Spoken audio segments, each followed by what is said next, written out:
abordamos la presentación de las 8ª Jornadas de Memoria Democrática con el mismo empeño y con la misma ilusión que lo hemos venido haciendo hasta ahora. Para nosotros, la memoria democrática va mucho más allá de un mero ineludible compromiso político y legislativo.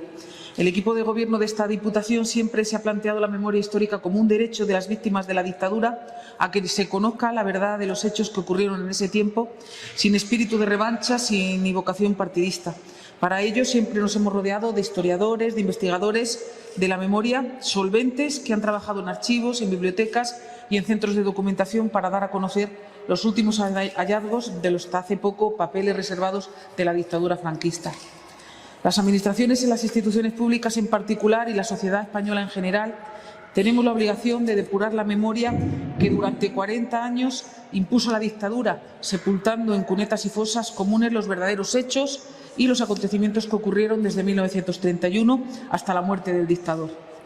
En este año 2023, en el 8º aniversario, dedicamos las jornadas a los procesos culturales que se vivieron en España en este largo periodo y, por tanto, al papel que jugaron los intelectuales en estas fechas.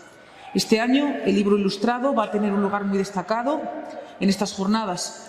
A la exposición que desde el 19 de abril hasta el 30 de junio se va a poder visitar en la Casa Molino Ángel Ganivet, sede del Centro Provincial de Memoria Democrática, se unen una serie de conferencias y de mesas redondas impartidas por algunos de los mejores dibujantes, guionistas, teóricos del mundo del cómic y también del texto ilustrado.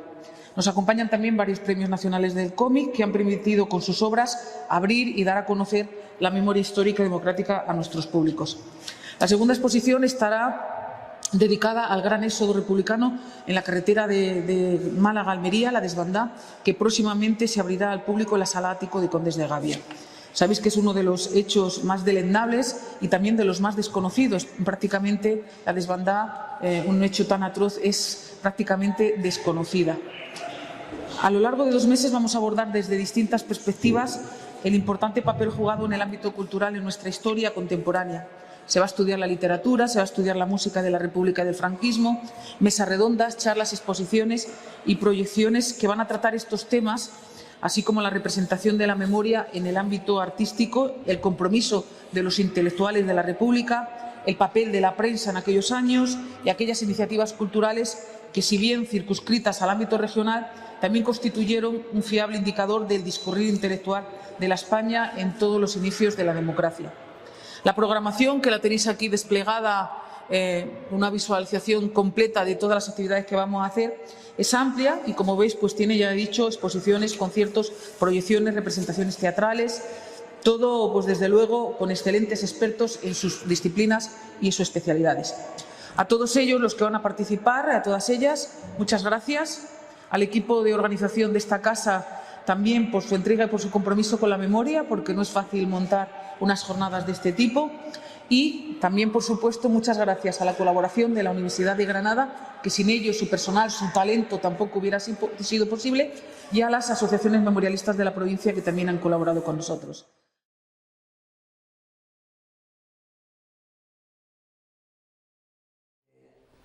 Yo sí que creo que hay bastante más relación de la que creemos, de hecho, si no, no sería un campo de batalla, si no, no estarían. Hay una guerra por las imágenes, hay una guerra, yo qué sé, si no, no se habrían inventado los museos, no se habrían hecho. La historia tiene siempre una razón y nadie da nada porque sí.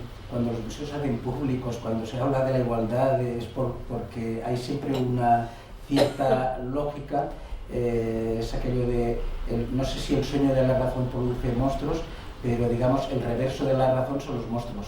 Entonces eso existe y el mundo de la cultura es un campo contestado, solo hay que ver, vaya, la prensa, no solo la española, que es más reciente últimamente, sino yo que sé, vas por supuesto a Polonia, vas a todos los sitios.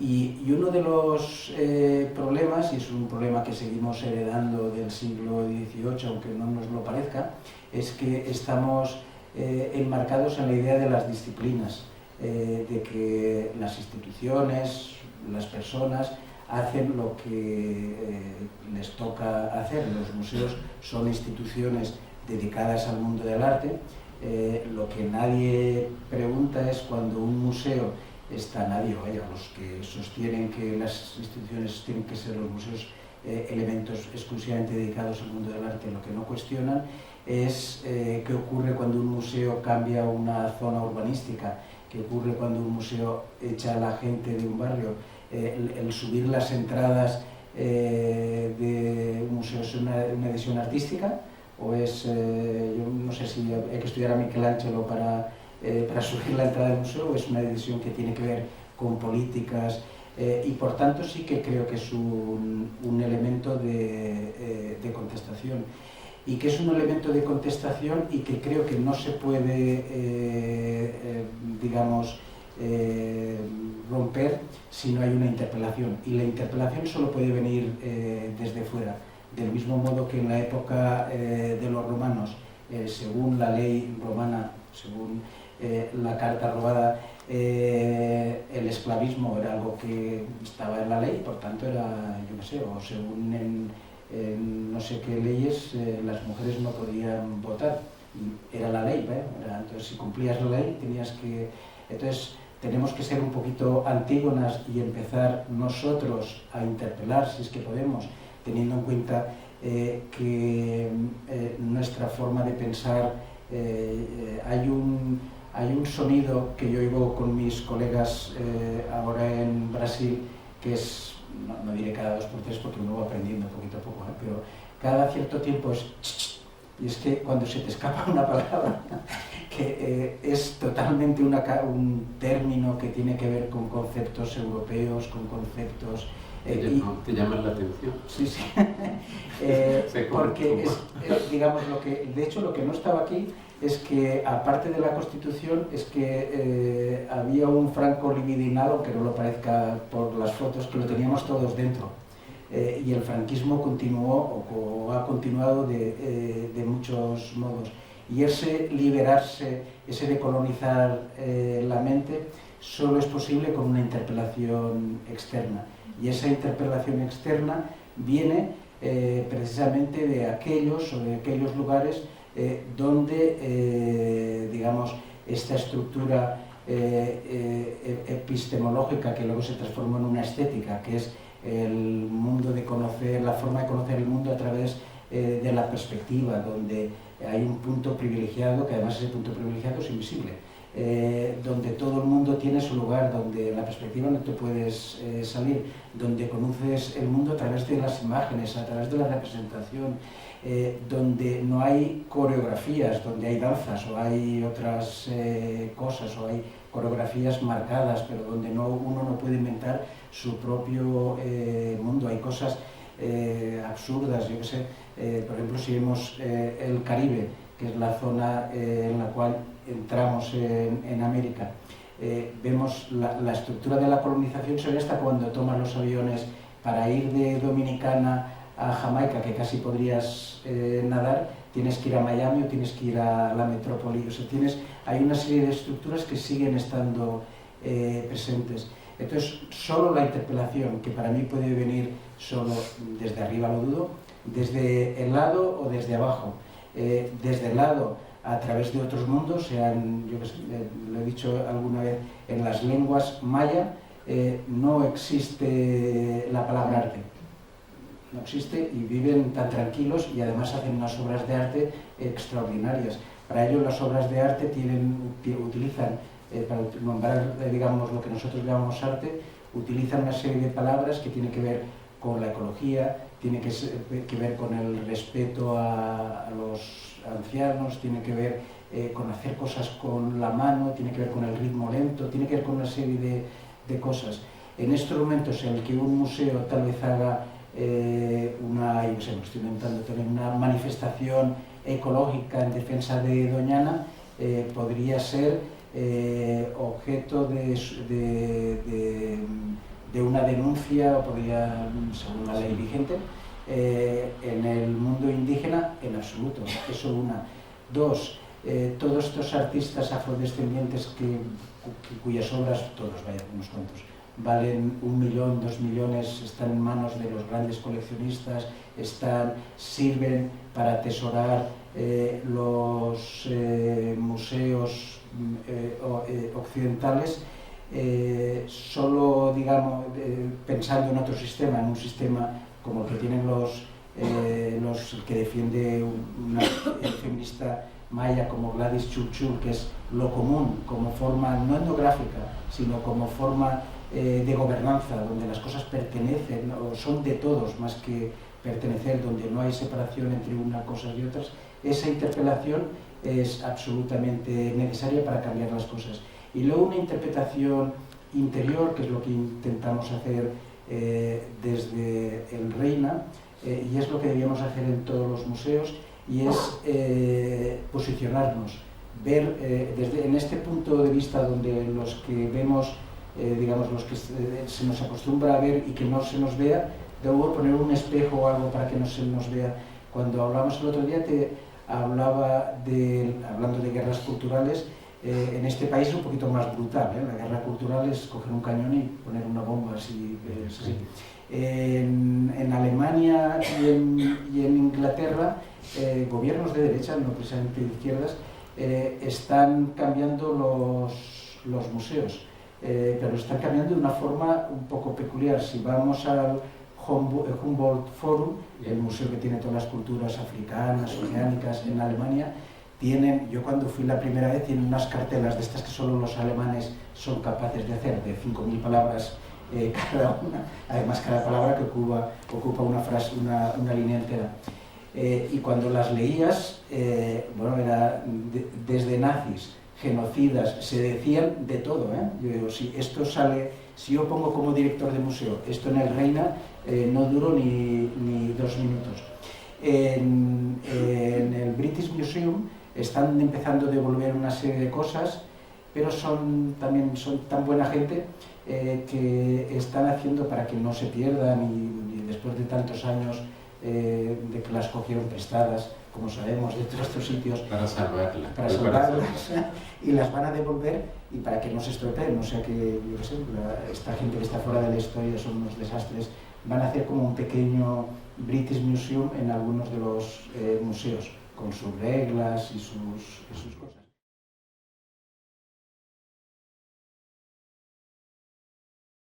El caso de Portugal es además interesante porque a partir de 1943, cuando cesa toda esa actividad con los países amigos, y lo pongo entre comillas, las relaciones con Portugal se mantienen y entonces siguen siendo una de las pocas posibilidades de viajar al extranjero que tienen los intérpretes españoles en un momento tremendo desde el punto de vista profesional para los propios intérpretes, porque ahora ya sí estamos en pleno aislamiento internacional y en pleno también la época del hambre, ¿no? Es decir, donde tenían unos problemas de paro muy serios, ¿no?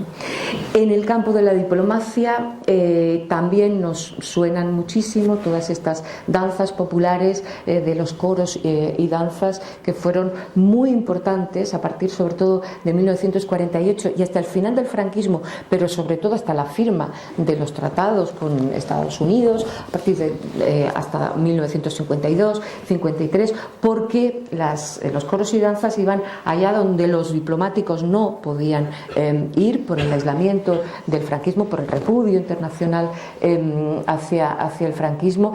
Por ejemplo, Argentina fueron en este año, en 1948, 150 mujeres que presentaban una imagen despolitizada, alegre, juvenil y tranquila de un régimen evidentemente con el que no se mantenían relaciones en muchos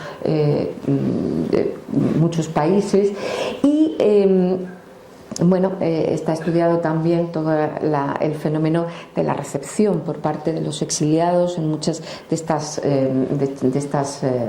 embajadas musicales, que oscilaba entre la emoción y las protestas evidentes por la visita en Argentina, en este caso, de los grupos de coros y danzas. El folclore, por lo tanto, también sirve como embajador para intentar lavar un poco la imagen del franquismo. Hay acontecimientos, decía al principio, cuyos sonidos no pudimos escuchar o no pudieron escuchar los españoles en su momento, y sin embargo son acontecimientos fundamentales que los historiadores han señalado como momentos sustanciales para todo la construcción simbólica del franquismo. Me refiero a dos concretamente que los historiadores han señalado de forma muy reiterada. Es el traslado de los restos de José Antonio Primo de Rivera desde Alicante al Escorial en 1939. Aquí hay una foto de cómo pasa y es como se apropia, ¿no? todo el falangismo de todos los paisajes rurales en España. Aquí no hay, el único sonido, una vez más, es el de las marchas. Se realiza todo, absolutamente todo el traslado en el más absoluto silencio, solo los sonidos de los fusiles cuando se van pasando, ¿no? el féretro de unos falangistas a otro, el sonido de las marchas, el sonido de las plañideras a su paso por los pueblos, y también de las preces, de los rezos a su paso por los pueblos. Sin embargo, se organizaron unas exequias muy elaboradas, monumentales y muy simbólicas en el Escorial.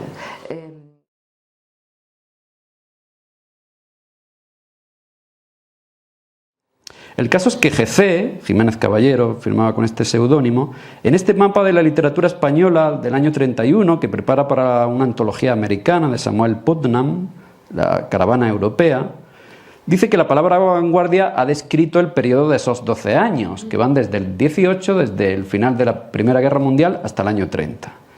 No obstante, el proceso vanguardista, señala Jiménez Caballero, ya ha concluido en 1930. Y habla de cómo, tras las tendencias revolucionarias de los sismos que siguieron a la Gran Guerra, en 1927 empieza un periodo constructivo, un periodo de orden y de construcción. Y en 1930 surge un nuevo romanticismo, se abandona la deshumanización de Ortega y la pureza preconizada por la revista de Occidente para dejar paso a lo humano. Son palabras de Jiménez Caballero. Su mapa también es bastante acertado. Este mapa del año 31. Dice Jiménez Caballero: nuestra literatura se empieza a interesar por la política y por realidades acuciantes. Y Arconada lo menciona en este mapa en dos ocasiones, situándolo entre los jóvenes ultraístas primero y luego entre los representantes de lo que Jiménez Caballero llama la fase constructiva de la vanguardia. Bien, a este segundo momento de nuestra vanguardia pertenece el grupo del 27. Cronológicamente, Arconada también coincide con ellos. Había nacido en 1898, como Lorca, Damaso Alonso, Aleixandre. El propio Arconada comparte, como digo, los presupuestos del 27 en una nota que publica en la Gaceta Literaria el 15 de agosto de este año, titulada Poesía a lo Garzón. Poesía a lo Garzón. Ya con cierta inclinación a mapear, a hacer mapas, dice que en España tenemos 3 clases de poesía. Para empezar, lo que llama una poesía de alquimia, la de Juan Ramón Jiménez. Luego una poesía de tenis, por todo este atractivo que suponía el deporte, ¿no?, para los jóvenes, que sería la de Alberti y la de Lorca, poesía de tenis. Y luego una poesía de explosión o de máquina, que sería la de Guillermo de Torre. Se está refiriendo a su libro ultraísta Hélices, que cantaba los avances tecnológicos, la máquina de los futuristas, como hace el propio Arconada en el libro al que me he referido anteriormente, Urbe, ¿no? Pues bien, nos dice que los poetas están dejando que a la poesía le vuelva a crecer, determinados poetas le vuelva a crecer el pelo después de haber decidido cortársela a lo garzón, a lo masculino, ¿no?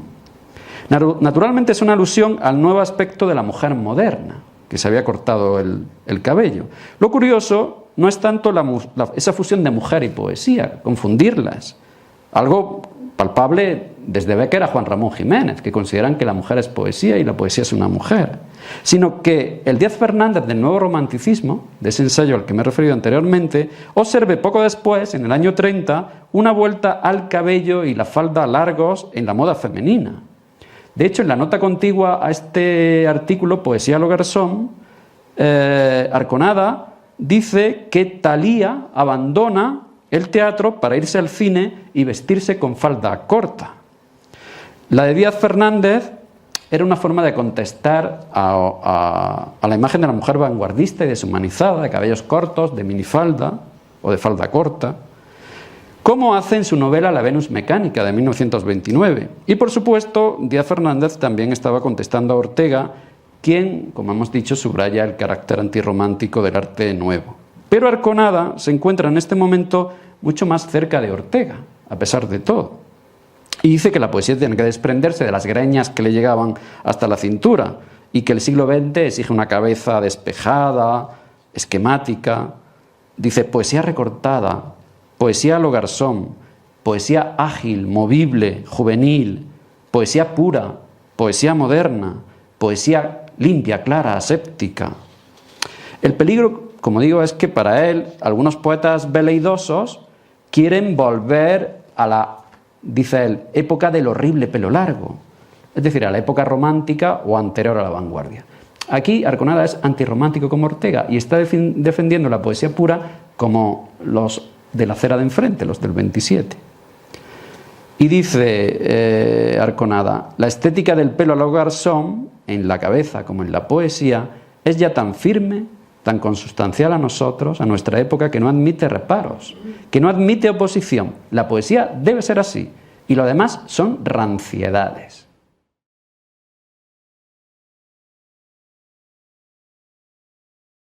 En el bando republicano es muy famosa la revista Tralla, por ejemplo, en valenciana, que fusilaron a algunos de sus dibujantes porque hacían caricaturas satíricas de Franco, por ejemplo. O sea, ese es el nivel, digamos, eso es lo que está pasando en España. Entonces, la guerra civil, claro, supone ahí toda esa cultura, toda esa industria que está emergiendo, pues ahí se corta. Y toda esa creatividad, muchos dibujantes se exilian, los que se quedan, pues ya os imaginas las condiciones en las que están. Entonces llegamos a los años 40 y ahí coinciden varias cosas. La primera es que hay una carestía de papel muy bestia. El papel es algo, no de lujo, pero prácticamente. Entonces la producción disminuye muchísimo.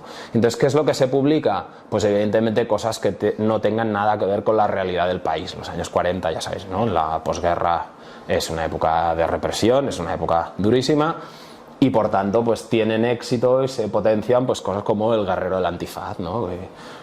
Pues bueno, mundos alejados de la realidad y aventuras y poca cosa más, ¿vale? Luego eso va evolucionando un poco, entonces va cambiando y aparece sobre todo Bruguera, ¿no? Como editorial potente, que ahí es el cómic, evidentemente, desde los estándares del régimen es algo infantil solo, por tanto tiene que ser humor blanco. Aún así hay veces que consiguen colar alguna.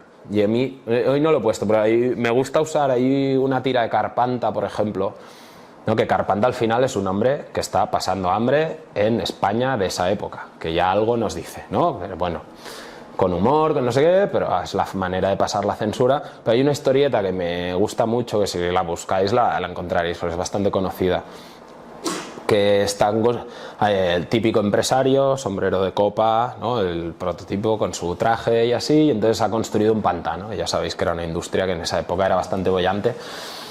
Entonces, claro, tiene un problema ese pantano, que está vacío, que no hay agua, y llega el hombre a casa preocupado y así, entonces el niño se le ocurre, como él lee tebeos, él conoce a Carpanta y dice, papá, ¿por qué no vas a hablar con Carpanta? Que él seguro que tiene alguna idea y no sé qué. Entonces Carpanta le dice, yo te lleno el pantano, no te preocupes, yo necesito un pollo asado y te lleno el pantano. Y entonces, ¿cómo? ¿Un pollo asado? Sí, le da un pollo asado, entonces... hay una viñeta que es maravillosa, que es como el borde de la presa, y entonces son todo como Carpanta, ¿no? Vagabundos así, y todos tienen como un tubito. Entonces Carpanta va pasando con el pollo asado por delante de ellos y llena el pantano con las babas, ¿no? Y entonces el cobro, lo que cobra Carpanta es el pollo. Yo me quedo el pollo asado y te lleno el pantano, y lo cumple. Claro. Es una historia de humor, pero en realidad hay una crítica social, ¿no? Entonces consiguen, como el cómic tiene esa consideración, pues pueden colar más cosas que en otros medios.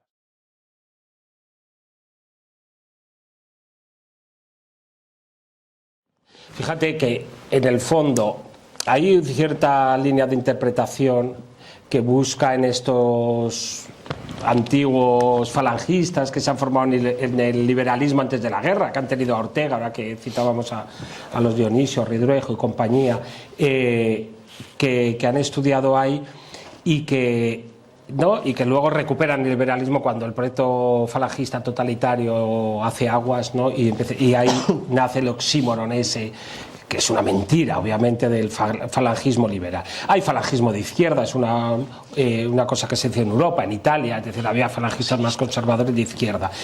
Entonces, algunos han querido hacer de esa recuperación de la línea de los que evoluciona el franquismo como la fuente de nuestra democracia, olvidando el exilio y García Lorca, etcétera, ¿no? Y luego es curioso, porque luego en realidad los que fracasan al principio en la batalla de la polémica, porque se ha empezado preguntándome, que son los católicos reaccionarios, son los que después de caído Ruy Jiménez llegan al poder, que son los famosos tecnócratas del Opus Dei. Es que Laureano López Rodó se ha formado con Rafael Calvo Serer, con Florentino Pérez Enviz en el CSIC. ¿Qué pasa? Que Laureano López Rodó tendría cualquier otro efecto menos no ser inteligente. Entonces dejan el tema cultural, no van a seguir, tanto que Rafael Calvo Serer va a evolucionar contra el franquismo. Acordaos toda la historia que no he citado del diario Madrid, y luego su voladura que se convierte en una imagen icono, y acaba la Junta Democrática con el Partido Comunista, nada menos Rafael Calvo Serer, que escribe las cosas más aborrecibles en los años 50. Es decir, que esa cosa es operativa, son ideologías operativas, no son, tú lo ves ahora y dices, esto es un cuento. Esto es un cuento chino, ¿no? Como Miguel Espinosa en Escuela de Mandarines. Pero es operativa porque, es decir, a unos el Vaticano, el franquismo, el Vaticano II me refiero, etcétera, les está empujando hacia el franquismo. A los católicos reaccionarios, que el Vaticano II les está dejando a la intemperie porque no les está, precisamente, está yendo en dirección contraria a la que ellos han defendido, que estaba más en la línea de Pío XII, sin embargo son los que van a llevar a cabo las otras bases de la democracia, por decirlo así, que son modernización, desarrollismo, apertura económica al exterior. Muy bien, como dices tú, la tecnocracia, es decir, sin política. Ahí el conflicto que tienen con Ruy Jiménez es que quieren hacer una ley de asociaciones, que dé participación, y estos dicen, ¿pero para qué?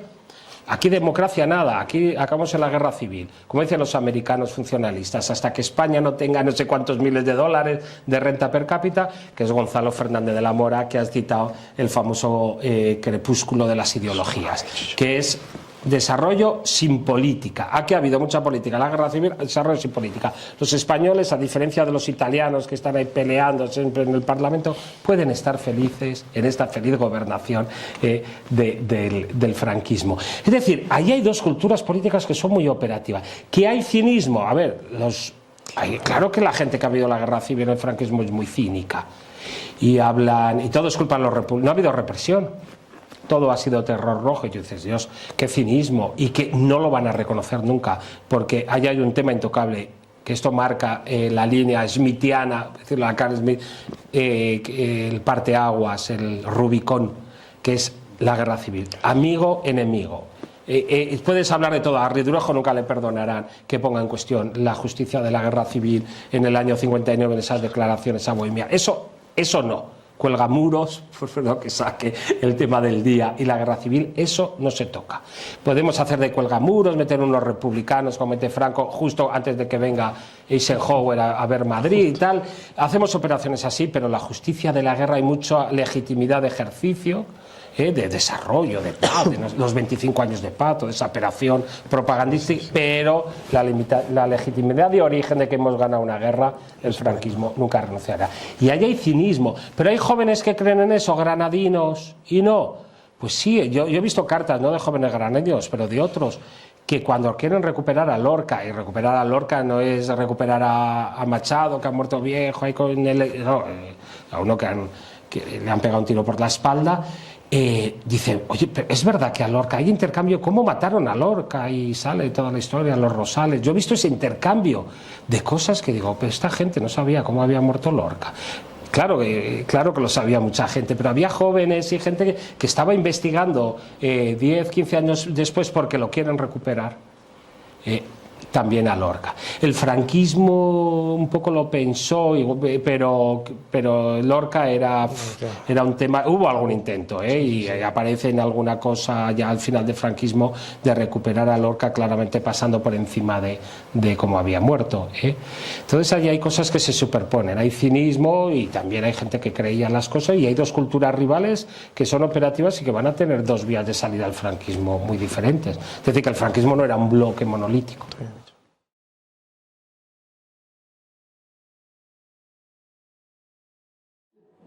Así que mi abuela le daba a mi madre o a mis tías un montón de algarrobas para dar de comer al caballo y un cuenco para que fuera el caballo echando las pepitas.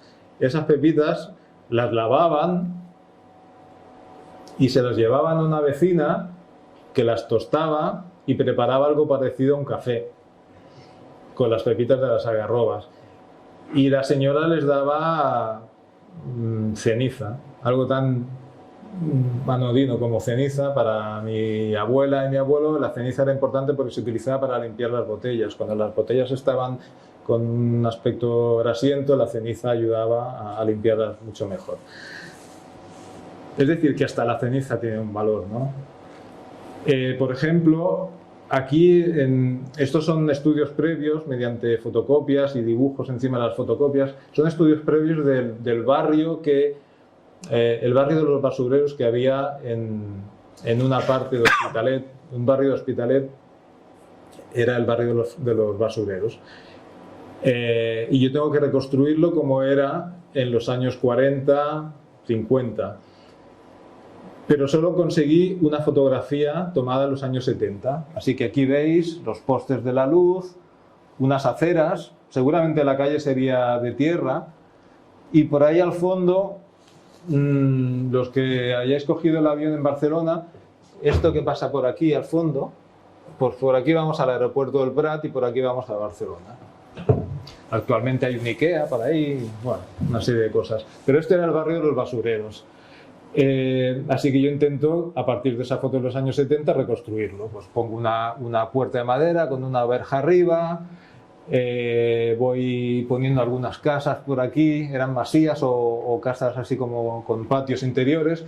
Cada familia de basureros tenía una licencia, recogía la basura a ciertas horas de la noche en ciertas calles que les habían otorgado con esa licencia, llevaban la basura a su patio y la separaban. Telas, papeles, orgánico, botellas de cristal, lo que fuese. Así que, como me encuentro con fotos de ese barrio, veo que hay por ahí unos neumáticos, escombros y tal, digo, pues vale, pues voy a hacer un boceto de esto y más o menos me planteo la escena. Esto es otro boceto, me lo planteo así.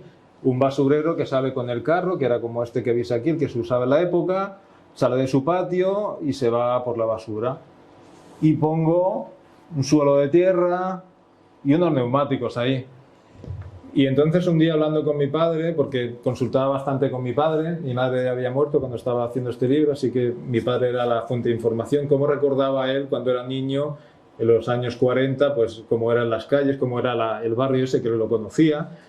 Y hablándome de la miseria que había, que nunca había ni un solo papel en el suelo, porque el papel valía dinero, nunca había un trozo de tela, porque valía dinero, por supuesto ningún envase de vidrio se podía encontrar porque el vidrio valía dinero, y le estaba enseñando cosas y me dice, los neumáticos, en un barrio de basureros, unos neumáticos ahí en el suelo, ni de coña. Los neumáticos eran un tesoro. Mi padre decía, nosotros cuando éramos niños, si teníamos la suerte de encontrar un neumático, nos íbamos corriendo a un descampado, le metíamos fuego y cuando se quemaba la goma sacábamos el alambre de acero, que es el que da consistencia al neumático, porque ese alambre, por ese alambre que era metal, te daban dinero también y se compraría lo que le pudieran dar con eso, ¿no? Pero así que rápidamente esos neumáticos desaparecieron de ahí porque no tenían ningún sentido, ¿no?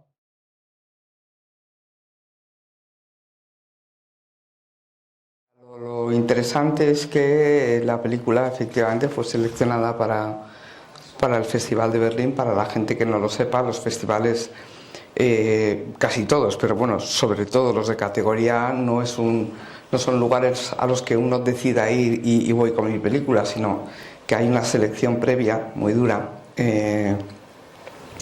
Entonces, bueno, la película fue seleccionada, pero fue seleccionada como si fuera, digamos, una película que probablemente, los que la eligieron pensaron que iba a pasar un poco sin pena ni gloria, ¿no? Fue proyectada de alguna manera en el peor horario, yo creo que era incluso el primer día del festival, en un horario muy malo. Yo recuerdo a mi padre contar cómo llegaron a Berlín y fueron ellos mismos, Carlos, mi padre, el director de producción, y mi madre, que además sale en la película en un momento, pegaban los carteles de la película. Los carteles anunciando la película, porque no tenían ningún tipo de posibilidad de contratar a nadie que hiciera ese trabajo que hoy en día es insólito. Solamente las películas muy indies, muy underground, ves al director pegando carteles, ¿no?, por los sitios. Pero en aquel momento es lo que hubo que hacer, ¿no? Y desde el primer pase de la película, pues al parecer, pues de repente llamó mucho la atención y dijeron, esperad, que aquí hemos visto una cosa distinta, una cosa que no nos esperábamos ver, y bueno, pues al final incluso fue premiada, ¿no? Pero ellos iban un poco con la idea de salir fuera, de enseñar lo que había sido su trabajo. Tened en cuenta que mi padre fue una persona que tuvo muchos problemas con la censura, ¿no? No me refiero al problema de la censura que Jara sabrá seguro, y bueno, el mundo de la caza del conejo, ¿no? Lo más gracioso de todo en ese aspecto, bueno, luego lo cuento, pero más allá de eso, mi padre fue una persona que llevaron a la DGS por lo menos 2 veces que yo sepa. Una de ellas estaba presente mucho después de la caza, y él siempre decía que si no le habían tocado un pelo, si no le habían torturado, fue porque sus películas ya habían empezado a salir fuera de España y ya empezaba a ser un personaje, un productor más o menos conocido y con cierta resonancia europea. Entonces sí, efectivamente, La caza es un antes y un después para Saura, y es un antes y un después también para Elías, sin duda.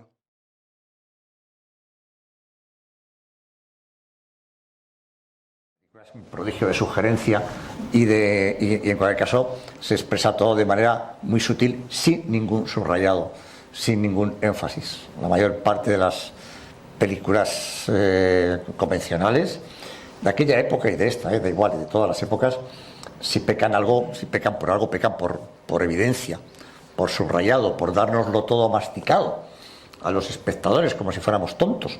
Pero los espectadores no somos tontos, los espectadores nos encanta descubrir cosas, y sobre todo nos encanta descubrir cosas nuevas, porque ir a ver siempre lo mismo es muy aburrido, ¿no? Y cuando nos enfrentamos con una película como esta, para quien no la haya visto nunca, pues probablemente se habrán dado cuenta que estás durante toda la película descubriendo cosas nuevas sin saber por dónde va a ir, sin saber nunca por dónde va a ir. Pero bueno, eso es lo que realmente merece la pena en el cine. Cuando vamos a ver una película y ya la vemos venir por anticipado, pues eso no merece mucho la pena, ni nos enseña mucho, ni tampoco nos divierte demasiado, porque ya nos lo sabemos, ¿no? Las películas que realmente merecen la pena son aquellas que nos sorprenden, que nos sacuden, que nos mueven el suelo y que nos mantienen atados a la pantalla preguntándonos cosas continuamente. Ese es el esfuerzo que hay que hacer ante las buenas películas, ¿no?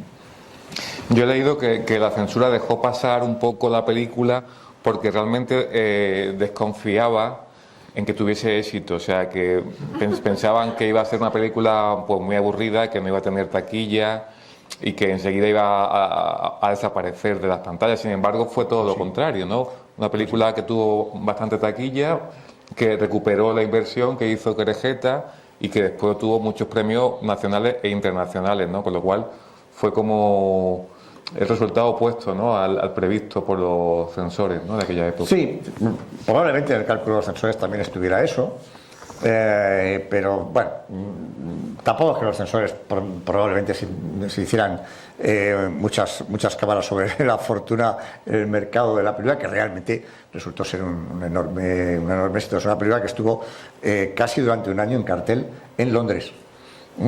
Es una película que ha circulado por todo el mundo, que fue un éxito inmenso en Japón. En Japón, otra cultura completamente distinta, que fue en todo Estados Unidos, que es una película de estudio en todas las universidades norteamericanas, en Francia, en todas partes. Es una película que ha generado ríos de tinta y, por cierto, que es todavía hoy la única película española que figura en el canon de Sight and Sound, la revista británica, alguno lo conocerá, que publica cada 10 años la lista de las 100 mejores películas de la historia del cine.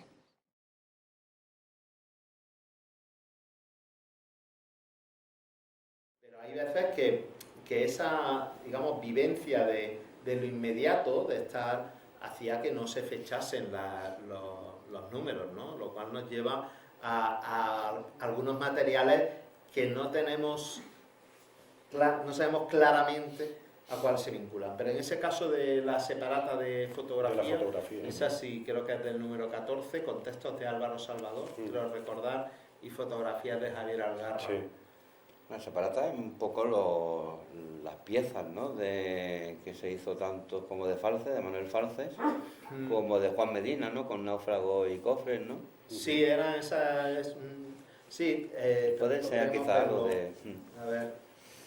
Yo mientras él busca, a mí una cosa muy curiosa que me hizo sonreír, la verdad, porque en los primeros números hay como una crítica al surgimiento de los premios literarios y a los poetas subvencionados, y de repente, en el número 4 de febrero del 85, Olvidos convoca un premio de cuentos de verano, ¿no?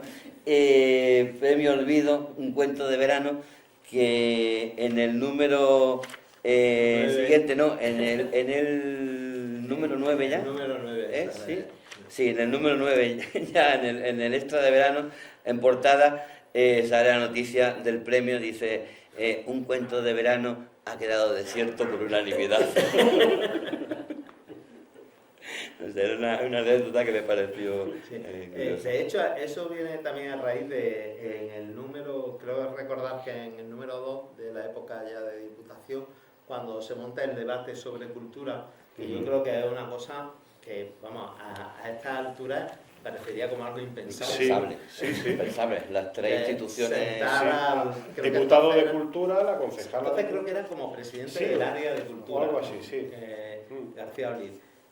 A la concejala, que era García Cotarello, al responsable de la universidad, ¿no? Sí. Y los sientan a todos para hablar sobre la cultura, qué hay que hacer por la cultura en Granada.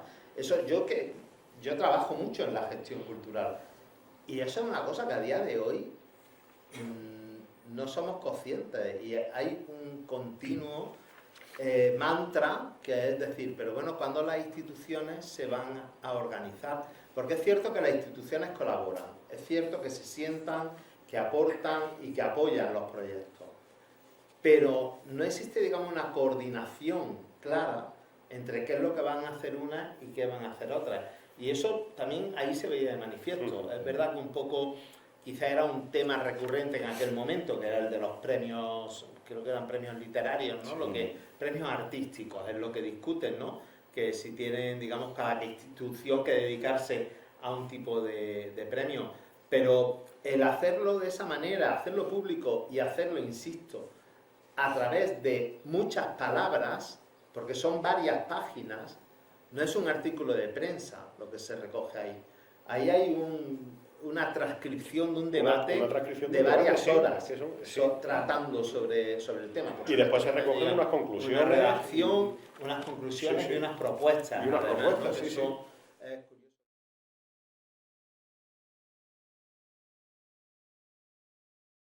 Aquello fue simplemente un descubrimiento de las libertades que rápidamente se confundió con los intereses de otros grupos, de otra élite que estaban allí al quite rápidamente para entrometer la visión suya y frenar lo que podía ser una visión más equitativa y más morigerada.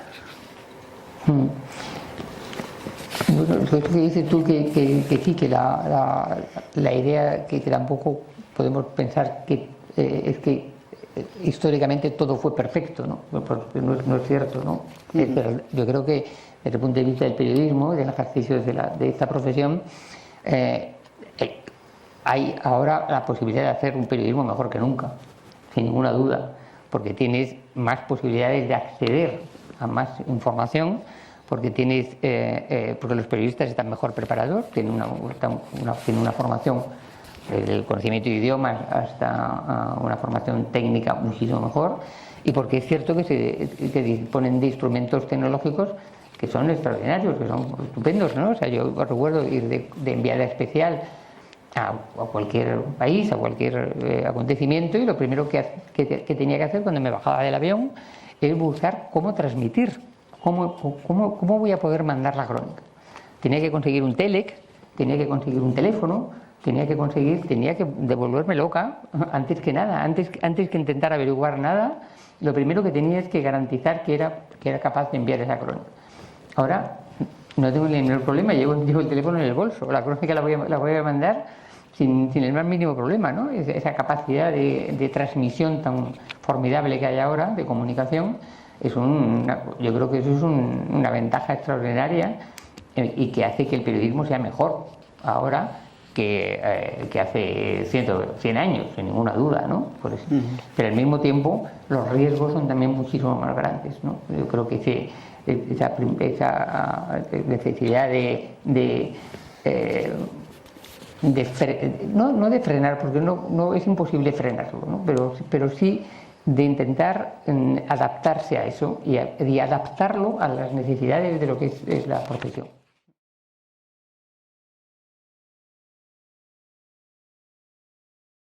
De muchos sitios para huir de la Dirección General de Seguridad, y que incluso cuando les estaban interrogando negaban que tenían los carretes cuando los llevaban encima, pues dije, bueno, pues qué buena cosa ponerlo, ¿no? O cuando hay otro momento en el Contrapaso 1 también en el que están llevándose a todos los estudiantes de la huelga de estudiantes, y Lenoir, que quiere pasar por uno para ver cómo se trata, porque es un extranjero, ¿no? Para ver cómo se trata a la gente aquí en el régimen, pues tira el carnet de periodista, porque el otro está diciendo, di que eres prensa fin, y dice, pues no, bueno, voy a ver si me dan, y luego le dan de más.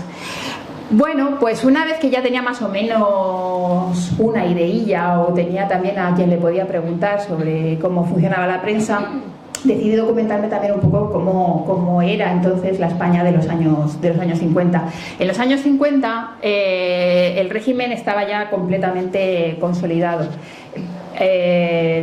Empieza una época de prosperidad económica, acaba un poco la hambruna terrorífica que hubo en los años 40, se empieza a despegar un poco económicamente. En el 52 acaban las cartillas de racionamiento, que llegan hasta muy tarde, pero hay un dicho también que dicen que un yogur se compraba en la farmacia y se conseguían los antibióticos en Chicote, que era un bar de copas, un bar americano, era todo de contrabando. Y sobre todo lo que cambia todo es que Franco empieza a rechazar un poco todo el folclore falangista, empieza a tratar de que parezca que nunca ha sido fascista, y toma el papel de anticomunista. Eso le acerca un montón a los americanos. Además deja que se establezcan las bases. En el 53 se firman los acuerdos de Madrid, por los que empiezan a venir americanos. Se hace la base de Torrejón, la base de Rota, y la Iglesia también le da una especie de visto bueno total, por lo que ya internacionalmente entramos en la ONU. Internacionalmente no tenemos ya ningún problema en ser reconocidos como un régimen, si no democrático, pues bueno, pues que tiene sus cosillas, pero que como que ayuda mucho a ir contra los malos, que entonces era la URSS, ¿no? Hay grandes fotógrafos como Utrecht, como Català Roca, Alfonso, que han documentado muchísimo, sobre todo la ciudad que a mí me interesaba, que era Madrid, para ambientar Contrapaso. Y Madrid era sobre todo una ciudad de contrastes, era una ciudad que había sufrido muchísimo en la guerra civil. Madrid tuvo una situación un poco especial porque tardó mucho en caer, Franco tardó mucho en tomarla, se defendió muchísimo y fue bombardeada sin piedad, y además se le sometió a un asedio por hambre tremendo. O sea, vamos, si leéis 36-39 de Carlos Jiménez, que yo creo que es el mejor cronista de toda la época de guerra y de posguerra, se ve muy bien lo que fue la guerra en Madrid. La guerra en Madrid fue tremenda, fue algo pesadillesco. Entonces, cuando se sale de eso, hay una sociedad que está cansada, que está dolida, que es temerosa, que no habla en voz alta nunca, no habla de política. Sigue habiendo, por supuesto, una oposición clandestina a Franco. El Partido Comunista además está súper presente, está Jorge Semprún yendo y viniendo y captando un montón de gente allí en Madrid. Pero es sobre todo una sociedad que lo que quiere es vivir tranquila y dejar de pasar hambre.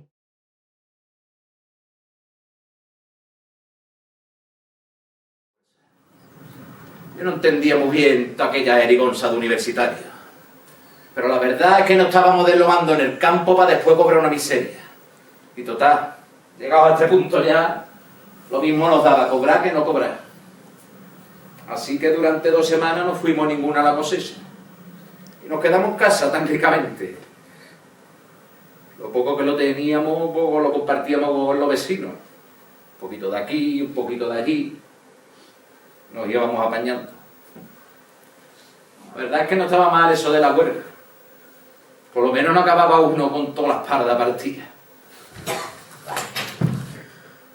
A esto que una mañana me levanté escuchando unos ruidos muy fuertes fuera de mi casa. Y cuando salí para ver qué es lo que pasaba, me encontré que todos los hombres del pueblo se habían reunido en la plaza con el universitario de la UGT.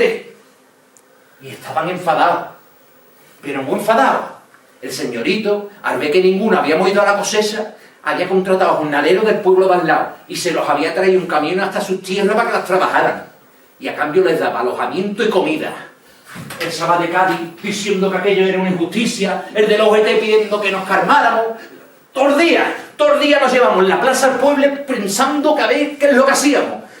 Que si íbamos a prenderle fuego a la casa del señorito, o que si le pegábamos una paliza a los del otro pueblo, que si nos cagábamos allí en la fuente de la plaza. A esto que aparecieron los jornaleros del otro pueblo que venían de trabajar en el campo. Y todos los que estábamos allí nos pusimos de uñas, a gritarle, a insultarle. Y más de uno se ponía bravucón. Pero en general no decían nada. Agachaban la cabeza y apretaban el paso. Si la Guardia Civil iba viéndole el camino, cualquiera se atrevía a asistirle. Pero es que luego vino el señorito a caballo, con su hijo ahorcado. Se plantó allí en mitad de la multitud y nos dijo que éramos unos comunistas y unos traidores.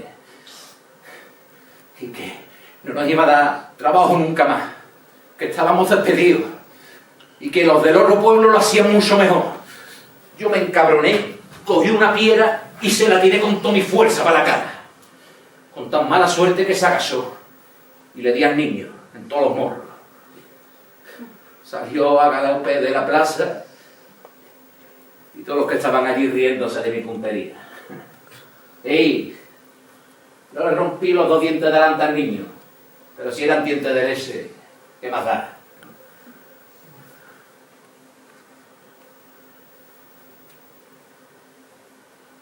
A la mañana siguiente, la Guardia Civil fue puerta por puerta buscando a todos los que habíamos hecho la huelga. Nos llevaron al cuartel, nos dieron una tunda y nos dijeron que éramos unos comunistas y unos traidores.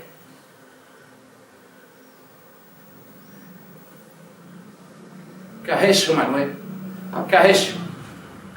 Me gritaba mi mujer mientras los 2 guardias civiles me arrastraban para afuera. Tú no te preocupes, Tú no te preocupes que ya el alcalde lo soluciona. Eso le dije. Como el alcalde era socialista y era amigo desde la UGT, pero el alcalde ya se había escapado la noche de antes. Y el universitario también.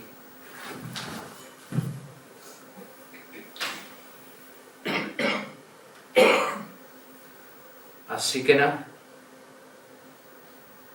Esa noche la pasé en el calabozo. Con Pepe, con el Sabá de Cádiz, que no hacía nada más que fumar, y con Juanito, que no paraba de repetir: nos van a fusilar, nos van a fusilar. Los guardias civiles nos dijeron que nos iban a llevar Alcalá de Henares, y de ahí a trabajo forzado, y que ya en unos años podíamos ver a nuestra familia. ¿Qué os van a fusilar? ¿Qué os van a fusilar ni 8 cuartos?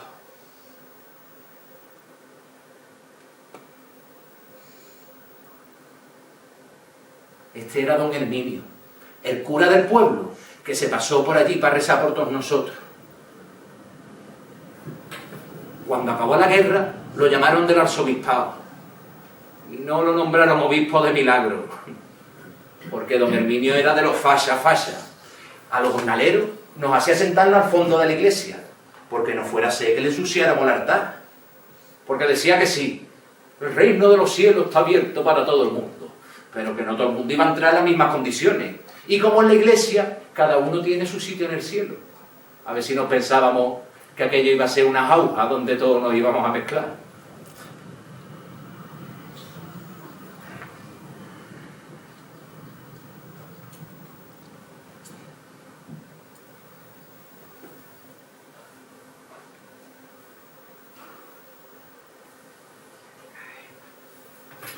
Yo, por lo que sé, no hay cielo. O por lo menos esto no se le parece a lo que yo imaginaba que era el cielo. Yo no veo por aquí angelitos revoloteando ni haciendo pipí en la cabeza de los vivos. Lo que sí veo es muchos de los que estábamos aquella noche en el calabozo. Y muchos llorando y trayéndole flores a sus vivos. Si es que todavía le queda algún familiar en la tierra.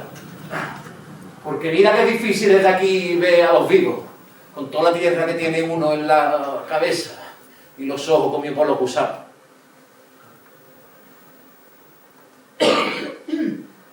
Aquí llevamos más de 70 años enterrados y yo te puedo asegurar que esto se aleja mucho a lo que yo imaginaba que era el cielo.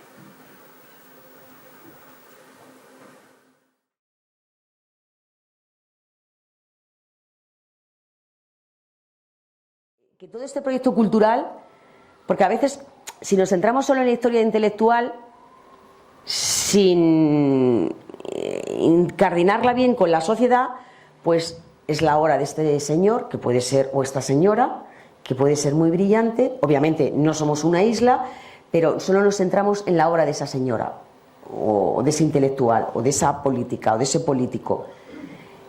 Y se pierde todo esto, que es un proyecto cultural mucho más amplio, con muchas más redes, implicaciones, y que tuvo un calado y que ya se diseñó, porque claro, como decían los editores, y con esto ya de verdad acabo, Manuel Aguilar Ruiz Castillo, en el periódico El Sol, que era un periódico de enorme tirada, alababa la política cultural republicana, la política bibliotecaria, y le dice el periodista: hombre, un empresario hablando bien de la República. Y le dicen: bueno, a ver, la política sociolaboral no nos gusta mucho, ¿no? Pero claro, es indudable que la labor que está haciendo la República creando bibliotecas en todos los pueblos nos beneficia a nosotros. Y allí donde haya una biblioteca va a haber un librero y se van a vender más libros, ¿no? Y entonces le dice el propio periodista: hombre, bienvenido sea, empresarios, propietarios, industriales, hablando bien de la política republicana, y siempre la hablaron muy bien, porque Ruiz Castillo luego se va a pasar a la otra zona franquista, y bueno, pero siempre hablaron bien, porque además una cosa es el año 31, otra es el año 33, otra es el año 36, otro es la guerra, y es verdad que hay intelectuales que van cambiando, modulan, se desencantan, se desengañan. se quema la biblioteca de la Universidad de Oviedo por los sucesos de octubre del 34 y condenan esa pérdida de ese patrimonio, dice Américo Castro, sí, claro, una pena, pero están los dinamiteros de la cultura, que son estos señores de la derecha y de la extrema derecha que están pidiendo suprimir la financiación de misiones pedagógicas, porque dicen en el Parlamento, en sede parlamentaria, que para qué quiere un aldeano leer a Oscar Wilde. Jiji, jaja, con las implicaciones que tiene Oscar Wilde. Y el señor Pedro Saiz Rodríguez dice, hombre, qué despilfarro, esto para bibliotecas especializadas, porque se les empieza llevando a Oscar Wilde y les acabas metiendo ideas subversivas de derechos y para qué quieren los campesinos. Y donde más bibliotecas, que no es así, pero bueno, ellos lo dicen, se han repartido en Asturias, la Revolución de Asturias, y desde la bancada azul se está haciendo propaganda comunista y propaganda revolucionaria. No consiguen suprimir los de Renovación Española y los de la Comunión Tradicionalista el presupuesto para misiones pedagógicas, pero sí los reducen. Y si hay una labor que ardan, Ramiro de Maeztu dice en sede parlamentaria, que ardan, hablan de los libros, que ardan. Y claro que ardieron, y muchos. También ese movimiento se llevó, como la violencia de la retaguardia republicana, muere Ramiro de Maeztu. Pero había dicho que ardiesen esos libros. Y en guerra, en la otra zona y en el franquismo, vaya que se iban a quemar libros. Entonces también es muy interesante ver, por un lado, todo este proyecto interclasista de todos los agentes culturales y las oposiciones y las resistencias que crea.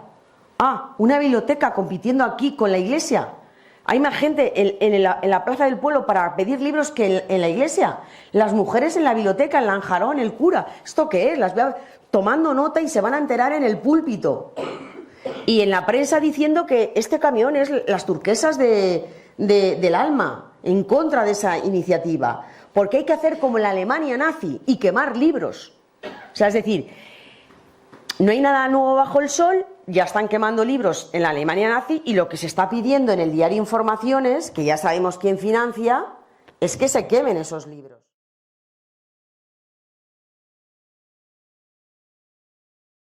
Fue que cuando llegaron a Puebla de Valverde, pues todos los guardias civiles cerraron con autobuses y con vehículos en la plaza, los encerraron a todos los milicianos republicanos de Sagunto y hubo una supermatanza, ¿no? Entonces, claro, muchísima gente de Sagunto murió en ese momento. Entonces, algunos de los que se salvaron volvieron a Sagunto. Y entonces, claro, al volver a Sagunto, pues se formó pues lo que pasa siempre en una guerra, como sabéis, en una guerra civil, una guerra entre hermanos, ¿no? Que en una población en la que todo el mundo se conoce, pues claro, cuando se enteraron de toda la gente a la que habían matado, pues entonces todos los republicanos se fueron a por la Guardia Civil, hubo un enfrentamiento a por el sargento que había ordenado esta traición. Entonces, pues la verdad es que hubo, pues eso, muchísimas muertes por ambos lados y Sagunto se convirtió en un hervidero de gente matándose entre sí, ¿no? Entonces, para nosotros pensamos que ese hecho tan grave y tan importante, pensamos que fue uno de los que, impulsó a María a decidirse a irse al frente, porque claro, una chica de 18 años que estalla la guerra y decide irse, alistarse en la columna de hierro, pues la verdad es que eso, aparte de valiente y las ideas claras, yo creo que también es porque... Corrígeme, creo recordar que se llama columna de hierro porque precisamente venía de la siderúrgica. Sí, dicen, ¿no? Se dice, o sea, no, hay gente que dice que sí, hay gente que dice que no, pero se dice que se llamaba la columna de hierro porque la mayoría de los milicianos que eso venían de Sagunto y venían de la siderúrgica, ¿no?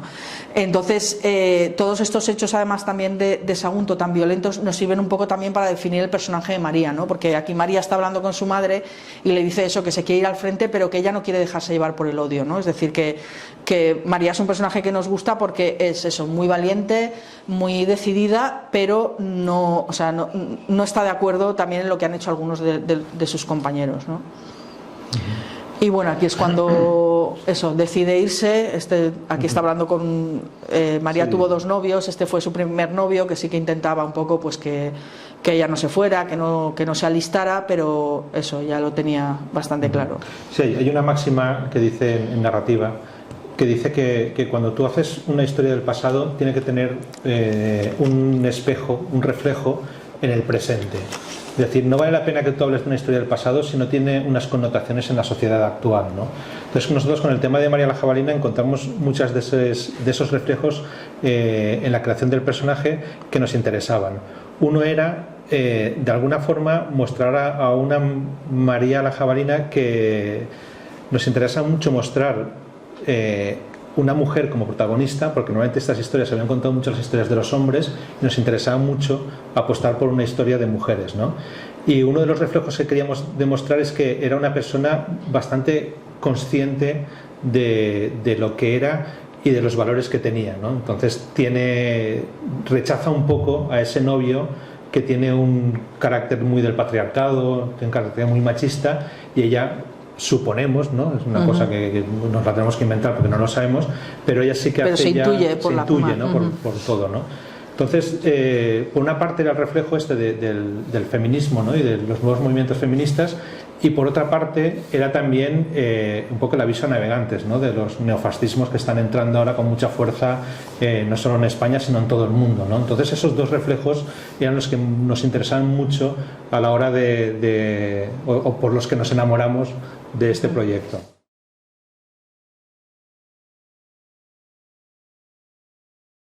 Yo me apoyé en Félix Tussell, y Félix Tussell era el que iba a empezar a mover pues, las ayudas. Contábamos con que nos iban a dar una ayuda seguramente Televisión Española, Movistar, en fin. Digo, con que nos den Televisión y Movistar ya tenemos, porque tampoco era un documental muy caro. Y ni una ni otra entró. Ni una ni otra entró, ni llamando a conocidos, ni nada. La duda es si hubiera sido ahora, con Fernando presidente de la Academia, le hubieran dicho que sí, pero ahora yo estoy contento de cómo han sido las cosas, ¿no? Entonces, yo conseguí una ayuda de Melilla, de la Consejería de Cultura de Melilla, una ayuda pequeñita, y luego también Félix habló con el director del Festival de Málaga y nos dio otra ayuda pequeñita. Esas dos ayudas pequeñitas, que eran pequeñitas, ya hacían un poco viable la cosa. Luego, al final, Televisión Española no aportaba dinero, no aportaba como... pero sí hizo una cosa que es ceder los archivos. O sea, hay como 16 minutos de archivo de Televisión Española que al cambio de lo que cuestan pues serían como 14.000 euros, y entonces eso, si me cuestan 800 euros el minuto. Entonces eso está... eso es como una aportación de Televisión Española a la producción. Luego, Cerezo, ya veis que Cerezo es el dueño de casi todo el cine español, pues, y por supuesto El Hombre de Moda, pues tanto del Hombre de Moda como de otras dos películas que salen al principio en los archivos de cine español, las ha cedido también. Ahí sí, por amistad con Fernando o con Félix, que también tiene buena relación, cesión. Filmoteca Española también nos ha cedido, de una manera así un poco que se hace para hacerlo legal las cosas, unas imágenes que hay que usamos para poner la infancia de Fernando en los colegios. Es una práctica de la Escuela de Cine de José Luis García Sánchez, esa que están en el colegio los niños, que están así. Eso es una práctica, o sea, que estaba ahí, que la hemos nosotros, lo que hemos hecho para que nos la cedan es digitalizarla, ¿no? O sea, que hace un poco en especie. Exacto. Pero en fin, que eso ha sido... Luego hemos tenido algunos regalos estupendos, como que los Defensas Salvajes nos lo han cedido. Y yo no soñaba con que... Yo digo, vamos a ponerlo, y le dije a Félix, a ver si eres... Dice, yo creo que conozco al que tiene los derechos de todo lo de Bergman en España y tal. Entonces, claro, hemos encontrado que la producción se ha ido facilitando también con estas cosas.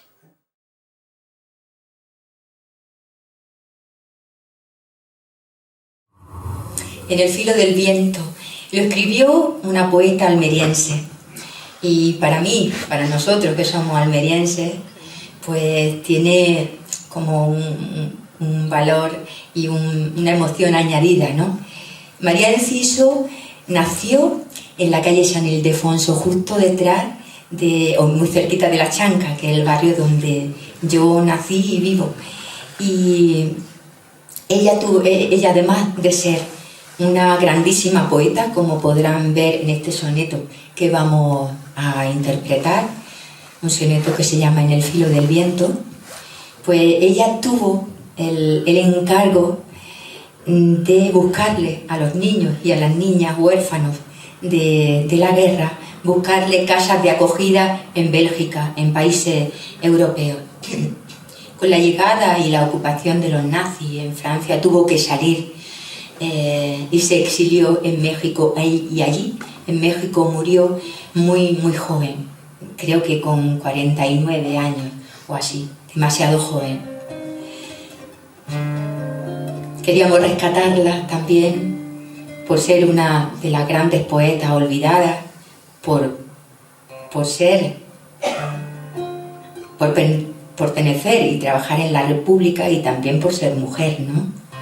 Y queríamos que en este, más allá de la memoria, estuviera esta mujer y este soneto, En el filo del viento.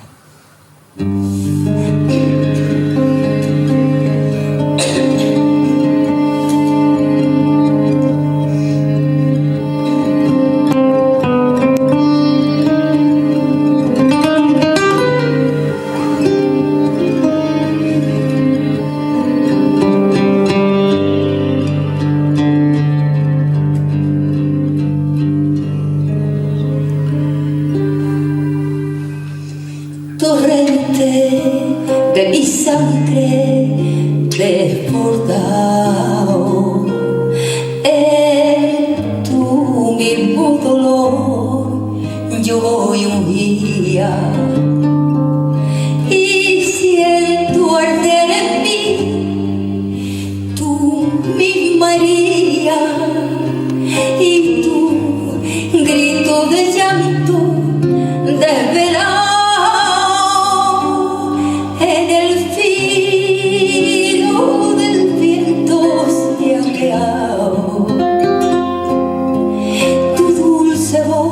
Ausente oscurecía, suave como luz de amanecía, del solo corazón tardo clavado, vivo en ti, contemplando tu presencia.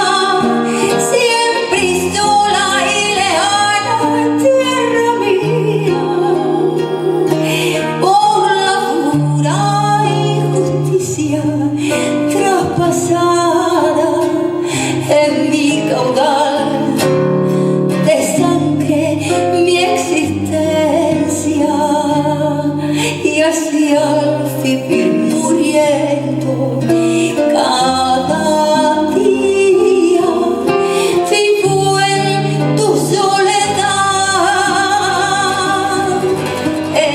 enamorada, enamorada.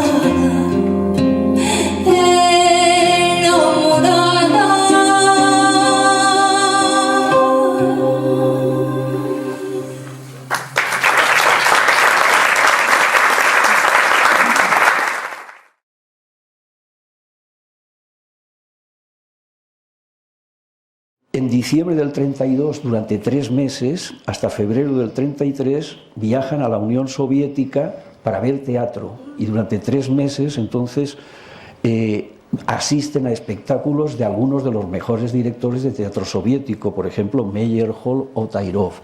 Y de ahí María Teresa León va enviando crónicas al Heraldo de Madrid que se publican con el título del Teatro Internacional, y la mayoría de ellas se refieren a todo lo que ha visto y le ha impresionado, lógicamente, porque el teatro en la Unión Soviética en aquel momento, digamos que es un problema de la cultura, de la política cultural del Estado. Los teatros se llenan de un nuevo público que son fundamentalmente obreros, los precios son baratísimos, los montajes tienen una calidad excepcional porque tienen recursos, así que vuelven fascinados, como vuelven la mayoría. Por ejemplo Max Aub, que también viaja en esos años a la Unión Soviética y vuelve diciendo: aquello es un teatro de vanguardia, aquello es el teatro más renovador que se da en estos momentos en el mundo. De regreso de la Unión Soviética, Berlín, asisten al incendio del Reichstag, y al ascenso del poder, naturalmente, de Hitler. Así que vuelven ya muy conscientes de que en ese momento hay dos alternativas en el mundo que simboliza Wall Street o Nueva York, el capitalismo, y por otra parte en esos años Moscú, que representa el socialismo.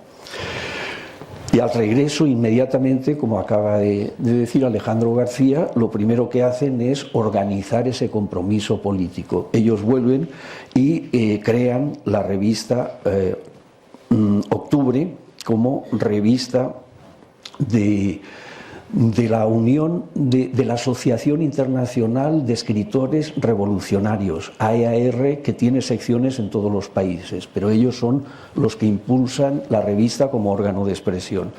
Y en la revista cabe toda la literatura, pero fundamentalmente lo que nos interesa ahora es el teatro, y hay, en una fecha muy significativa, que es el 1 de mayo del año 33, el 1 de mayo, María Teresa León, todavía la revista no ha salido su número 1, se le llama el adelanto de la revista Octubre, así que es un par de hojas, adelanto de la revista Octubre, 1 de mayo del 33, ella publica Extensión y eficacia del teatro proletario internacional.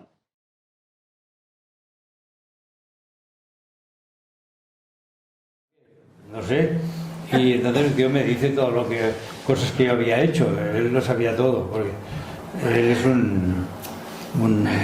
bueno, claro, pero tú entusiasta de todo, de los cómics, conoce a los dibujantes, sabe todo.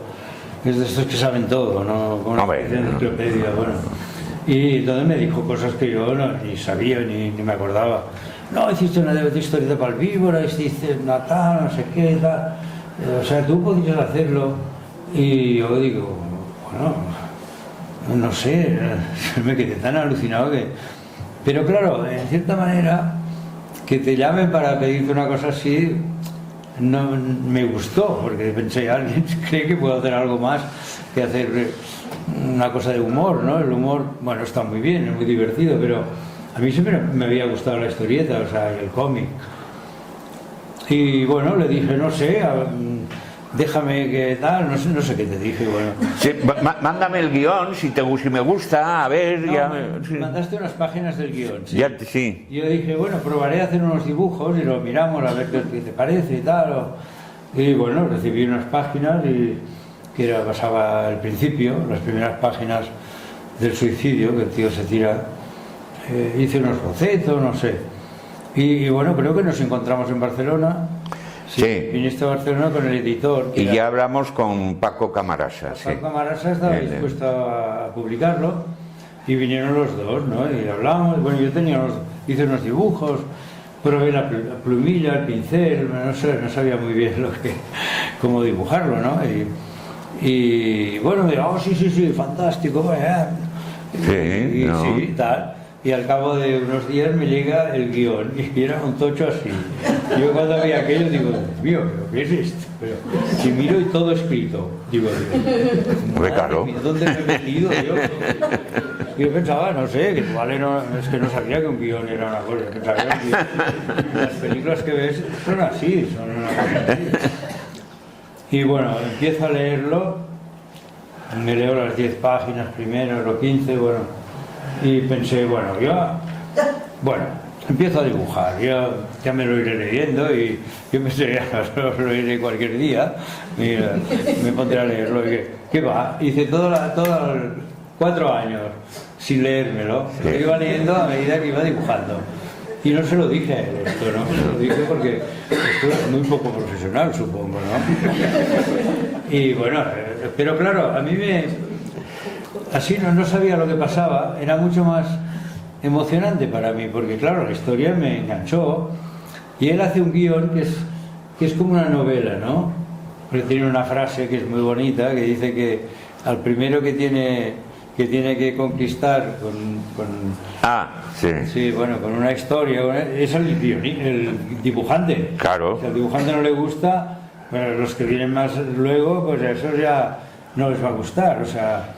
Lo más seguro es que si un dibujante no le hace gusto, y bueno, yo empecé a dibujar y tal, entonces él parece que estaba sufriendo, ¿no? Pues claro. Y un día me llama... Es que él puso, te interrumpo, él puso la condición. Bueno, lo haré, pero no me des prisa. No me deis prisa, no. Yo no quería... Y pasaban los meses y... Una fecha cerrada, porque esto es horrible. Trabajar, no puedes... O sea, yo creo que un dibujante tiene que tener tranquilidad para dibujar, porque hay un día que no te sale nada, hay otro que no sé qué, y si vas contra el reloj tienes una fecha de entrega, que es lo que ocurre con la mayoría, pero yo no sé, así no... Bueno, la cuestión es que me llamó al cabo de, no sé, un par de meses o... Sí, bueno, más. Yo estaba ya muy nervioso. No, tanto no. Sí, sí. Bueno, a mí se me hicieron muy largos, sí, porque yo decía, digo, joder, este tío no da señales de vida, no le habrá gustado. Como realmente como un novio, ¿no? Hay una novia que está separados y sí, no se atreve a hablar. No, y le pregunté por todo, por la salud, cómo estás, no sé qué, pero sin abordar el tema. Yo no abordé el tema. No, finalmente, bueno, ¿has hecho algo y tal? Digo, sí, voy por la página 50 o... Claro. Pero bueno, dime, ¿por qué no me has dicho nada? Digo, bueno, voy haciendo. Ah, pues mándamelo, por favor. Yo no tenía el ordenador en esa época. Bueno, compré el ordenador para hacer esto, porque yo... Claro, los que tenemos ya una edad, entrar en el ordenador te da terror, ¿no? Es como el móvil, que aún no sé cómo va. Pero bueno, ahora hoy has visto tú que... Bueno, pues... Y el móvil hace ya 20 años que tengo, pero... Y esto también, el ordenador fue divertido porque... Fui a comprarlo con un amigo del jueves. Yo, cuando necesitaba lo de ordenador, iba al jueves. Oye, mírame, ponme esto, a ver cómo queda. Pónmelo en azul, a ver.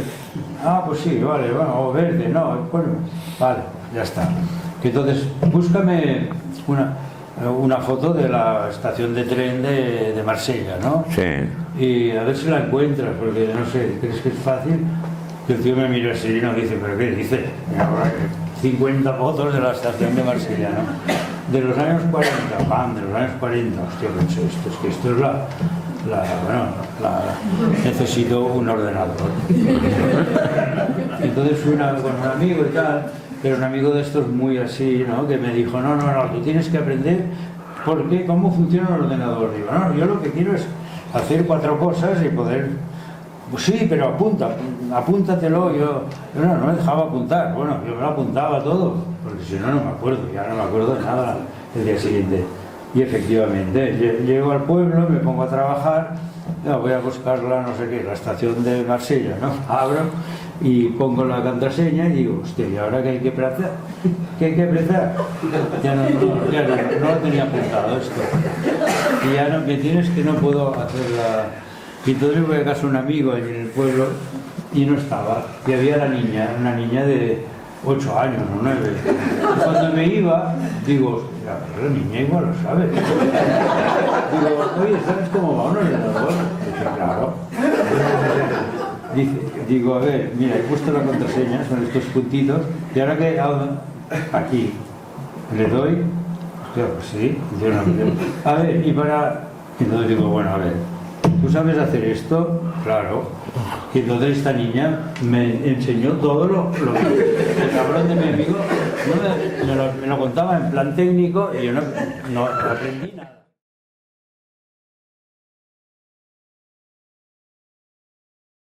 Que lo paso muy bien también con el guión y planificando la página y eso. No sé. Yo puedo descargarte un poco también, como al final. Pero es que, de verdad, no, es que cuando más sufro es cuando tengo que... O sea, el propio dibujo, o sea, que yo me quería dedicar al cómic por el hecho porque me encantaba dibujar, pero ahora lo que más odio es dibujar, o sea, lo que más me gusta ahora es documentarme y planificar la página y lo que es hacer el guión. Y luego, bueno, yo tengo un proceso como muy farragoso, como habréis podido ver ahí en la exposición, ¿no? Que las páginas, las viñetas están en una hoja suelta. O sea, no existe un original tal cual con esta página, con esta que estáis viendo aquí, sino que están en distintos papeles y tal. Y es un proceso rarísimo. Como hay páginas que se me enquistan durante varios días y tal, pues las dejo inacabadas y me pongo con lo siguiente, ¿no? Los plazos son los que son, pero entonces por avanzar. Bueno, has comentado que cuando la planifica al principio, oye, pues cada página y media una página de cómic. Pero entonces tú también planificas el guión, o al menos el argumento del capítulo entero, o te va... página a página lanzar por No, ahí. bueno, hago, o sea, lo que hago es lo desgloso, ¿vale? No voy página a página, voy por capítulo. Y lo que hago es desglosarlo, o sea, de cogerlo, trocearlo todo, reducirlo al mínimo y tal, y ir asignándolo por página, ¿no?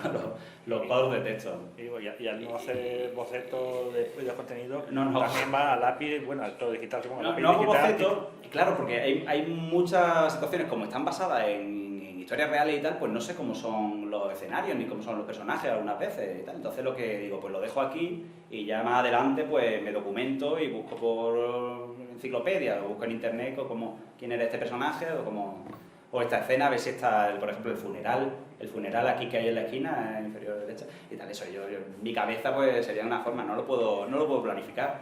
Tengo que buscar esa imagen o tal, por eso que me cuesta mucho hacer los stories, que voy ahí como a salto de mata. ¿Y el color lo hace cuando termina o vas por la El página? color lo haré ya. Estas primeras páginas, sí, le quería entregar el primer capítulo perfectamente así coloreado, como va a ser finalmente, que va a ser un bitono amarillo al principio. A ver. Estoy intentando meter otro color más. Porque para la Segunda República vamos a tener un problema con las banderas, porque la bandera, con un bitono amarillo es muy raro dibujar la bandera monárquica y la republicana, o sea, qué diferencia va a haber. Y hay un par de viñetas que son muy significativas de Franco, que no quiso quitar, bueno, en cuanto se proclamó la Segunda República, no quiso quitar la bandera monárquica. Y luego hay un cambio de banderas que dice, vale, quitan una bandera y ponen otra exactamente igual, porque el amarillo... Con la Guerra Civil, como era un bitono rojo, pues sí quedaba un poco más claro lo de las banderas y sí se podía hacer algo, pero es que con el amarillo... Bueno, no.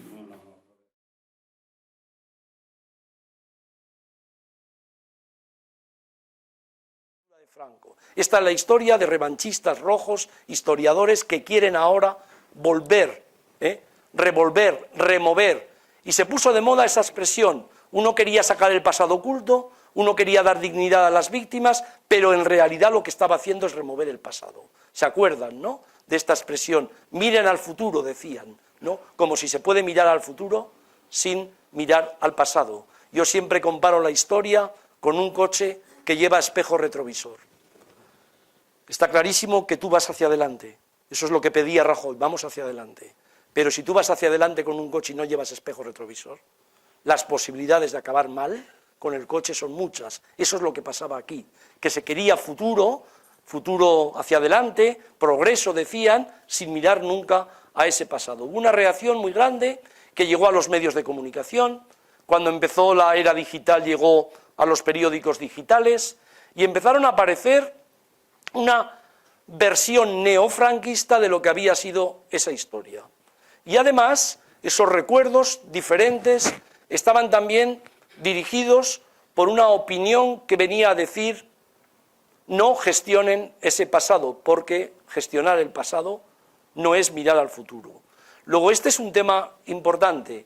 Mucha gente, desde la política, no quiso gestionar un pasado que había estado oculto y donde las víctimas no eran encontradas por sus propios familiares. Yo he planteado muchas veces que se puede pensar que Franco es un santo, un criminal de guerra, un beato que tenía que haber santificado, una persona que exterminó y tuvo políticas de exterminio sobre el contrario, pero que a la altura del siglo XXI, con una sociedad como la tenemos, democrática, sacar de las cunetas a los muertos no es un acto político, es un acto de dignidad. Y que en cualquier otra sociedad podría haber un acuerdo, que aquí no ha habido, sobre este tema, y por supuesto no tendría que ocasionar ningún debate historiográfico sobre el pasado, la dignidad de una sociedad que no pudo enterrar a sus muertos. Esto ha pasado en otras sociedades, ha habido enfrentamientos en otras sociedades, pero esta gestión pública desapareció. Apareció por primera vez en la era de Rodríguez Zapatero, y cuando Rodríguez Zapatero perdió las elecciones, con mucho temor, toda esta gestión pública del pasado, con mucho temor siempre, vino Rajoy y anunció: la memoria histórica tendrá 0 euros. Se paralizó todo lo que había y hasta el 19 nadie supo qué hacer con el Valle de los Caídos, nadie supo qué hacer el Valle de los Caídos, ¿no? Habíamos dado muchas pistas, pero nadie lo supo, nadie lo afrontó. En el 19 se exhumó allí los restos de Franco, ahora se han llevado los restos de José Antonio, pero todavía quedan allí y nadie ha dado el paso, y vamos a ver qué pasa, los restos de aproximadamente 15.000 víctimas de la represión franquista que fueron llevadas de forma clandestina, robadas en cementerios de toda España y que sus familiares tienen además una sentencia en Calatayud, en la provincia de Zaragoza, tienen una sentencia para poder sacar los restos y nadie, ningún juez ha hecho lo que dice la sentencia. Así que desde ese punto de vista está clarísimo que las memorias enfrentadas, divididas, que no son solo un tema de España, tenían un gran obstáculo en esa gestión pública del pasado. La gestión pública del pasado, ¿qué es? Primero es abrir las memorias enfrentadas no a una reconciliación, sino a un conocimiento de esas memorias. Cuando ha habido una memoria abrumadora, tampoco es una compensación, sino sencillamente ocuparse de la memoria que abrumadamente estuvo derrotada y vencida. Este es un tema capital.